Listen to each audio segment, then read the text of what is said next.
Hello friends, நம்ம இன்னைக்கு தமிழ் அறிஞர்களை பற்றி பார்ப்போம். அதில் முதலாவது பார்க்க போகிறது நாமக்கல் கவிஞர் வே. ராமலிங்கம் பிள்ளை.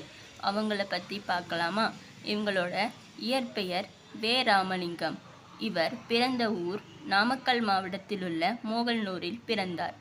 இவருடைய பெற்றோர் பெயர் வெங்கட்ராமன் அம்மணி அம்மாள். இவரது காலம் 19/10/1888 முதல் 24/8/1972 வரை. இவர் தமிழக அரசின் முதல் அரசவை கவிஞராக இருந்தார். இது ரொம்ப இம்பார்ட்டண்டான பாயிண்ட். இவர் தமிழக செயலக சட்ட மேலவை உறுப்பினராகவும் பதவி வகித்தார்.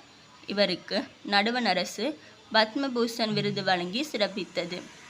இவர் காந்திய கவிஞர் என மக்களால் அழைக்கப்பட்டார். இவர் நடத்திய இதழ் லோகமித்திரன். இவரது சுயசரிதை என் கதை அப்படிங்கிற தலைப்பில் எழுதியிருப்பார். என் கதை என்ற சுயசரிதை எழுதிய கவிஞர் நாமக்கல் கவிஞர். இவர் முத்தமிழ் ஓவியக்கலையிலும் வல்லவர். முத்தமிழ்னா இயலிசை நாடகம், அதுலேயும் ஓவியக்கலையிலும் வல்லவராக இருந்திருக்கார்.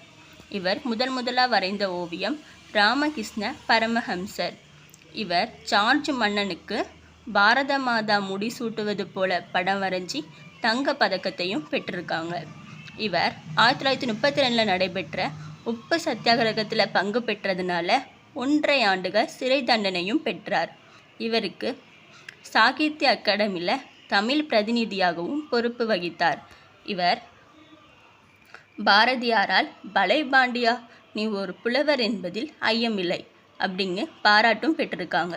இவரோட சிறப்பு பெயர்கள்: விடுதலை போராட்ட வீரர், தமிழ்நாட்டின் முதல் அரசவை கவிஞர், காந்திய கவிஞர், ஆட்சி மொழி காவலர், காங்கிரஸ் கவிஞர். இவர் இயற்றிய நூல்கள் அவனும் அவளும், மலைக்கள்ளன் அப்படின்னு மருவ சுவை நிறைந்த நாவல், இலக்கிய இன்பம், என் கதை அப்படின்னு இவரது சுயசரிதை, சங்கொலி, மாமன் மகள், அரண்மனை சுந்தரம், கம்மனும் வால்மீகியும், திருக்குறளும் பரிமேலழகரும், தமிழ் வேந்தன், தமிழ்தேர், தமிழன் இதயம். சிறந்த தொடர்கள்: கத்தியின்றி இரத்தமின்றி யுத்தம் ஒன்று வருகுது, சத்தியத்தின் நித்தியத்தின் நம்மும் யாவர் சேர்வீர், தமிழோர் என்றோர் இனமுண்டு, தனியே அவருக்கொரு குணமுண்டு, பாட்டாளி மக்களது பசி தீர வேண்டும், பணமென்ற மோகத்தின் விசை தீர வேண்டும், தமிழன் என்று சொல்லடா, தலை நிமிர்ந்து நில்லடா, கைத்தொழில் ஒன்றை கற்றுக்கொள். இவரது நினைவு இல்லம் இவர் பிறந்த ஊரான நாமக்கல்லில் அமைந்துள்ளது. தமிழக அரசின் தலைமை செயலக 10 மாடி கட்டிடத்திற்கு இவங்களோட பேரை தான் சூட்டியிருக்காங்க.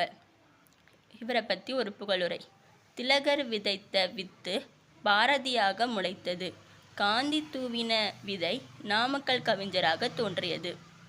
வித்துனா விதை. திலகர் விதைத்த விதை பாரதியாக முளைச்சிச்சான். அதே மாதிரி காந்தி தூவின விதை நாமக்கல் கவிஞராக தோன்றிருக்கு அப்படின்னு ராஜாஜி இவங்களை பெருமையாக சொல்லியிருக்காங்க. இவரோட பணி: இவர் ஒரு கவிஞர், தமிழறிஞர், விடுதலை இவருடைய படைப்புகள் பற்றி பார்க்கலாம். இசை நாவல்கள் 3, புதினங்கள் 5, கவிதை தொகுப்புகள் 10, மொழிபெயர்ப்புகள் 4, கட்டுரைகள் 12, சுயசரிதை 3, சிறு காப்பியம் 5.